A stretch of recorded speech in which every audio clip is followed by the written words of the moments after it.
কিছু লোক আছে যে স্বার্থের জন্য ইসলামটার ব্যবহার করে, সুন্নিরা স্বার্থের জন্য ব্যবহার করে না, দুনিয়ার স্বার্থের জন্য ব্যবহার করে না। এই বাংলাদেশেও একদিন মাজার শূন্য হবে ইনশাআল্লাহ।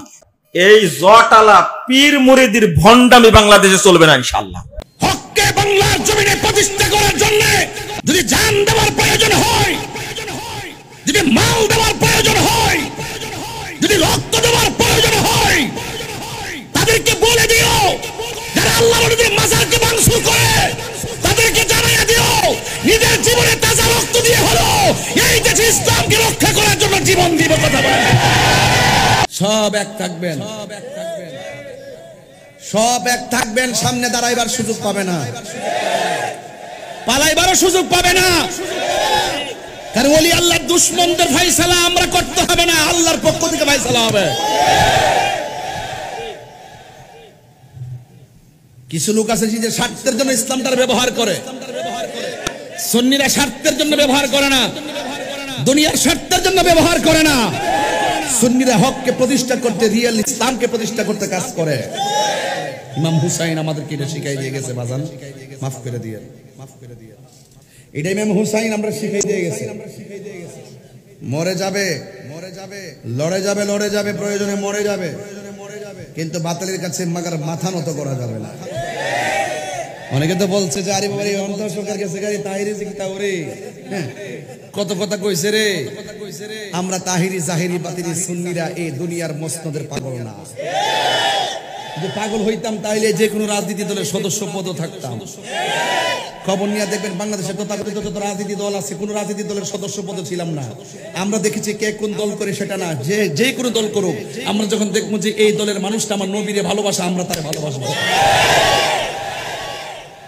প্রেসিডেন্ট হোক, মন্ত্রী হোক, এমপি হোক, ওসি হোক, ডিসি হোক, যখন দেখবো তারা নবীকে ভালোবাসে, আমরা তাদেরকে ভালোবাসবো।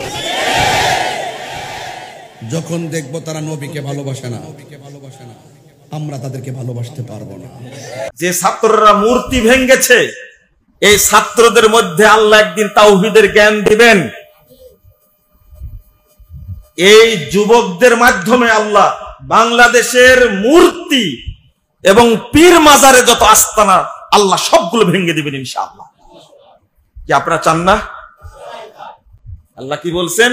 ওয়াইন আতাতুমুহুম ফাইন্নাকুম মুশরিকুন। তোমরা যদি এই শয়তানের যারা এজেন্ট, যারা দালাল, তাদের যদি আনুগত্য করো তাহলে তোমরাও মুশরিক হয়ে যাবে, এটা আল্লাহ বলেছেন। এই জন্য বরং আমি মনে করি ছাত্রদের উচিত ছিল শেখ সাহেবের মূর্তি ভাঙার আগে মাজার ভাঙা, তাই না?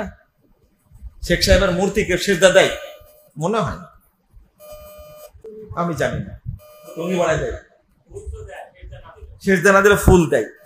সেজদা তো কেউ দেয় না, কিন্তু মাজার গুলোতে কি দেয়? সেজদা দেয়। ছাত্র ভাইয়েরা,